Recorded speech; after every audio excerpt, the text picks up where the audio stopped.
অন্যতম দোসর এস আলম তার নিজস্ব লোককে চেয়ারম্যান বসিয়ে 1,18,000 কোটি টাকা এই ব্যাংক ইসলামী ব্যাংক থেকে তারা লোপাট করেছে, তারা বিদেশে পাচার করেছে।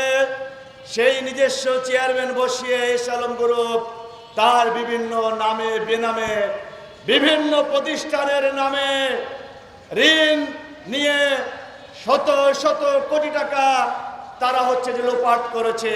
এস আলম এবং তার গ্রুপের সদস্যরা ইসলামী ব্যাংকে লুটপাট করার কারণে এই বাংলাদেশের জনগণ তাদেরকে দেশ থেকে বিতাড়িত করেছে, প্রত্যাখ্যান করেছে।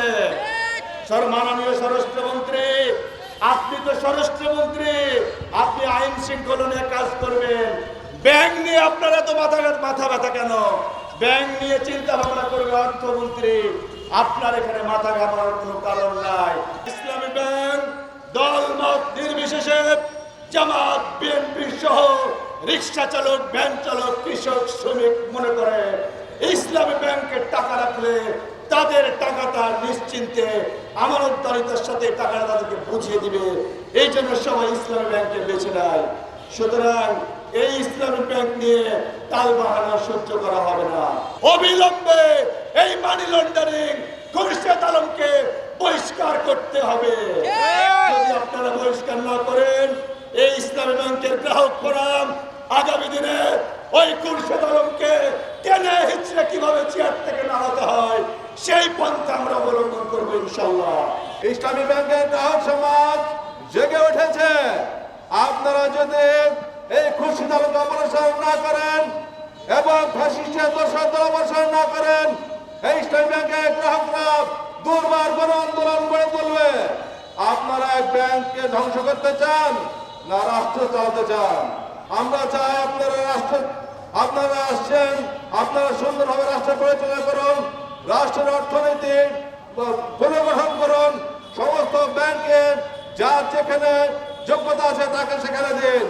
কোন ফ্যাসিস্টের দোসরকে কোন ব্যাংকে নিয়োজিত করা যাবে না।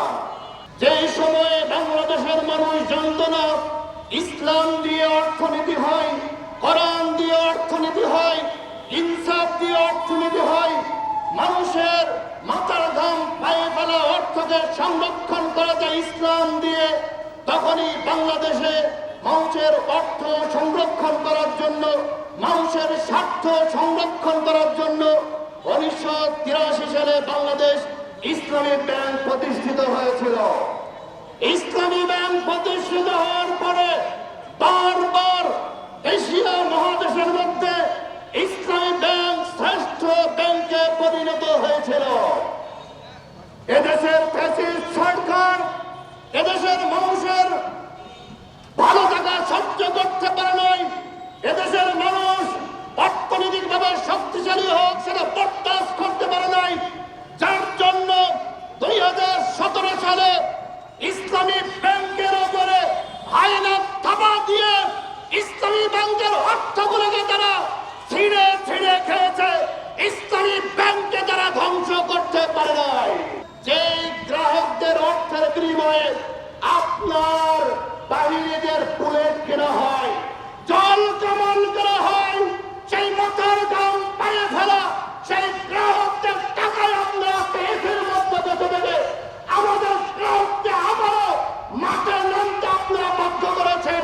আপনাদের বলি আইনের থাবা দিয়ে স্বৈর শাসক রক্ষা পাই নাই, আপনাদের শহুরের লোক থেকে আমরা কারোকে ভয় পাই না।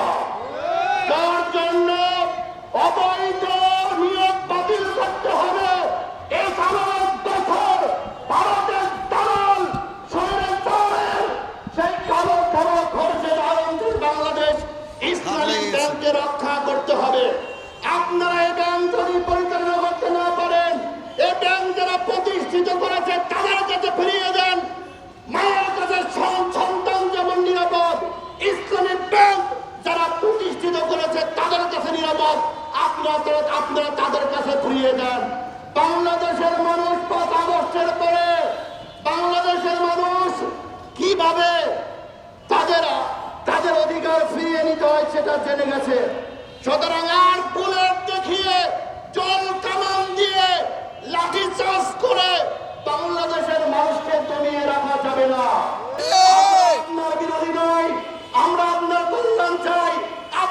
আপনার কল্যাণ চাইতে হলে ভারতের ফ্যাসিবাদ মুক্ত, ভারতের দালাল মুক্ত, ভারতের এজেন্ট মুক্ত এবং এদেশের গ্রাহকদের অর্থ সমাজকে পঙ্গুকারী এস আলমের ষড়যন্ত্র থেকে আপনাদের বাঁচতে হবে। তার জন্য আগামী দিনে ইসলামী ব্যাংকের বিরুদ্ধে সকল ষড়যন্ত্রকে আপনার দ্বারাই সরিয়ে দিয়ে ইসলামী ব্যাংকে তার মতো চলতে দেন। খোরশেদ আলমকে পদত্যাগে বাধ্য করুন। ইসলামী ব্যাংকে আবারও যারা প্রতিষ্ঠিত করেছে তাদের হাতে ফিরিয়ে দিন। আপনার সরকার ভালো থাকবে, দেশের মানুষ ভালো থাকবে। মাথার গাম পায়ে ফেলে যে অর্থ আমরা ব্যাংকে রেখেছি, জীবন দিয়ে হলেও সেই